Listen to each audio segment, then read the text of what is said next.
petite statuette d'Alexandre le Grand sur son cheval bucéphale.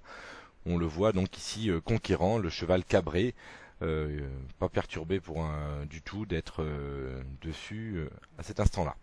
Donc chapitre 4, Alexandre le Grand. Comment Alexandre le Grand a-t-il conquis un grand empire? Donc Grand 1, l'épopée d'Alexandre. Tout d'abord, rappelez qu'une épopée, c'est une suite d'actions courageuses, plus ou moins réelles, accomplies par un héros.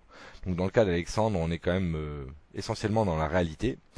Donc Alexandre a eu une éducation plutôt grecque, puisque il a été élevé notamment par Aristote, un philosophe grec très célèbre, qui lui a appris énormément de choses concernant la littérature grecque, et il a grâce à cela été fortement marqué par la lecture de l'Iliade d'Homère, qui raconte la guerre de Troie.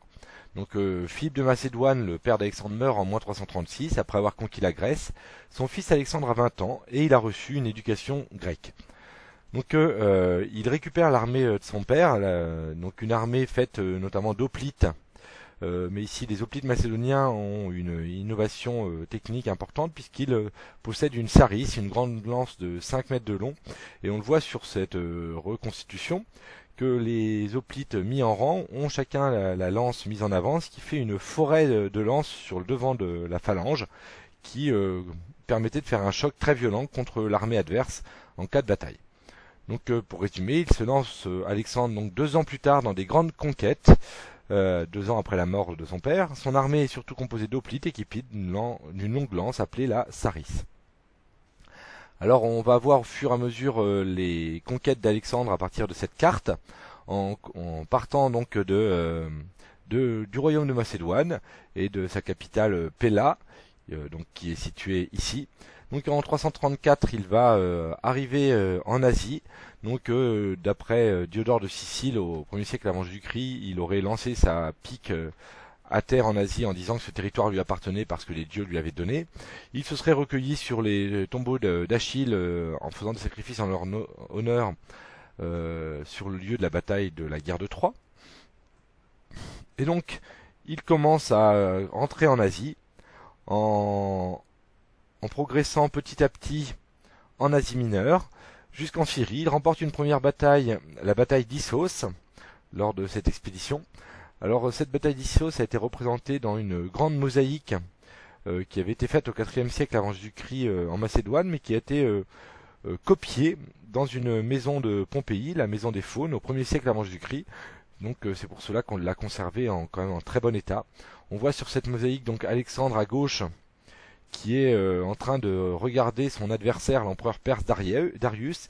Darius est en train de s'enfuir. Alors on peut noter dans cette mosaïque les longues saris ici, les chevaux en train de mourir et la fuite des Perses sur la droite.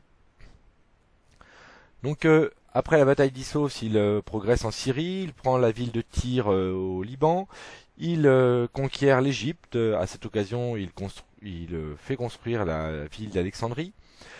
Ensuite, il conquiert la Mésopotamie, il remporte la bataille notamment de Gaugamel qui va lui permettre de battre définitivement l'empereur perse et va lui permettre d'obtenir la conquête de la capitale des Perses, Persépolis, en 330 avant Jésus-Christ.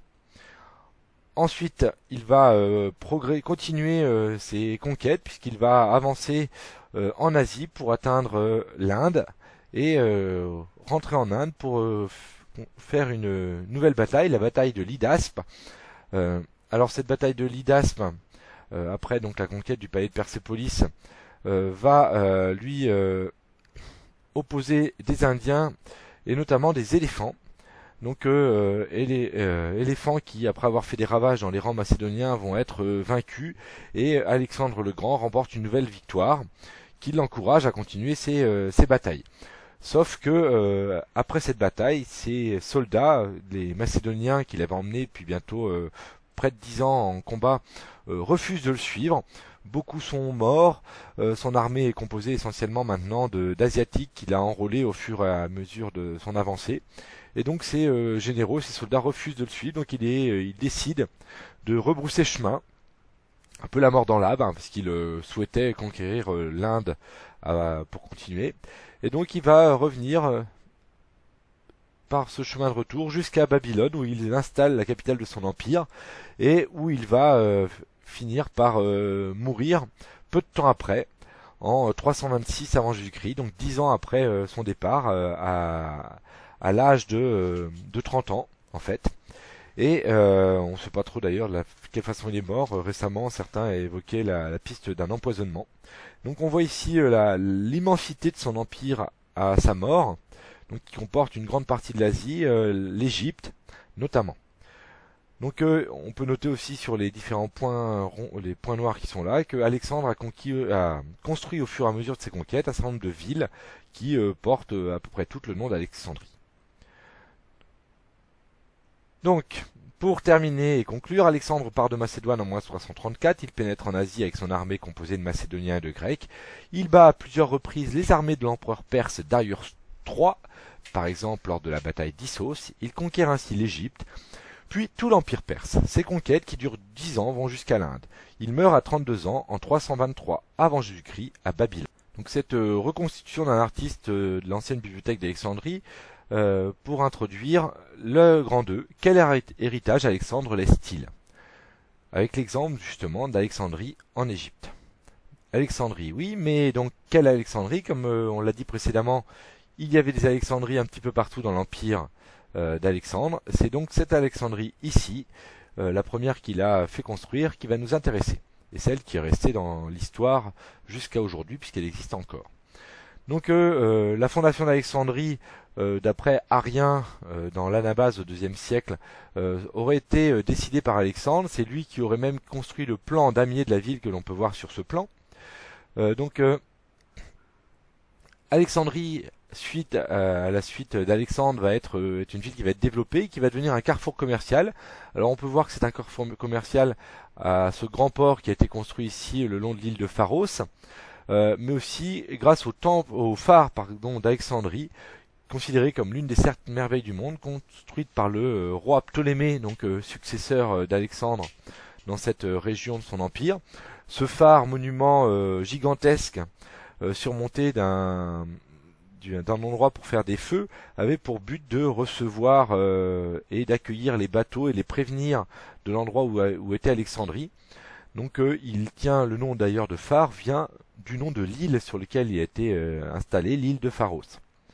Donc c'est un carrefour commercial à Alexandrie, donc on le voit à ce grand phare qui accueillait de nombreux bateaux, tout simplement parce que des produits viennent de l'ensemble de l'empire d'Alexandre, donc produits qui viennent d'Asie, mais aussi de la mer Noire, de Grèce, d'Afrique, mais aussi d'Europe.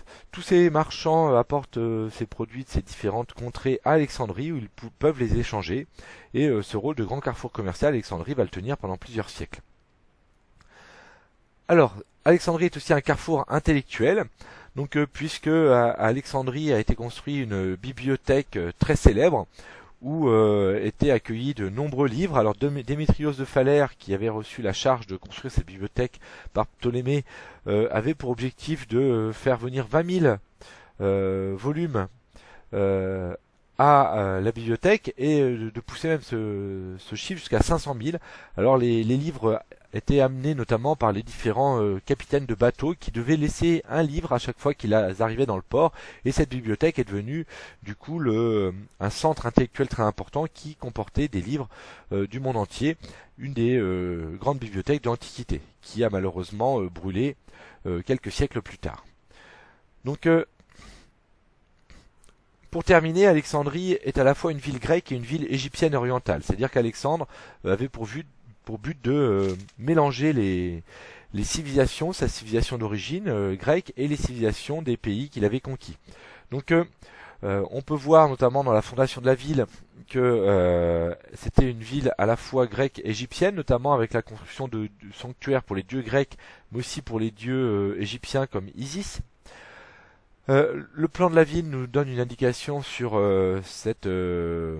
sur ce mélange de civilisations, puisqu'on voit un certain nombre de monuments grecs comme un théâtre, une palestre, un gymnase notamment, ou le temple de Poséidon, dieu de la mer qui est sur l'île de Pharos.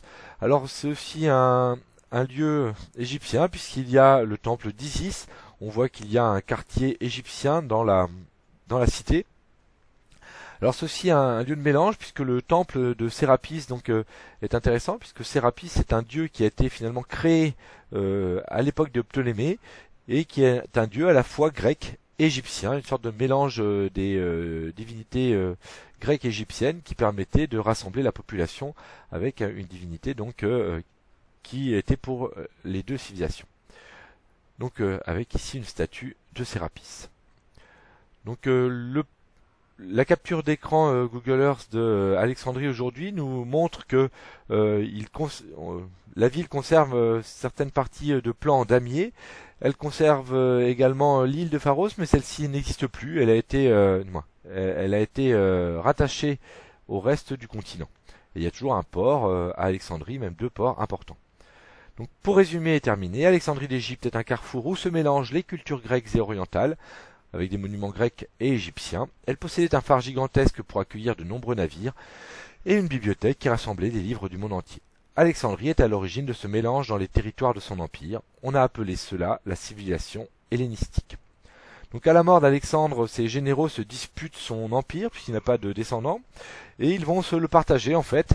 Alors avec un roi qui va récupérer la Macédoine, un autre qui va récupérer la petite cité mais très riche de Pergame. Alors Ptolémée va récupérer l'Égypte et la Palestine et fonder une dynastie, donc la dynastie des Ptolémées.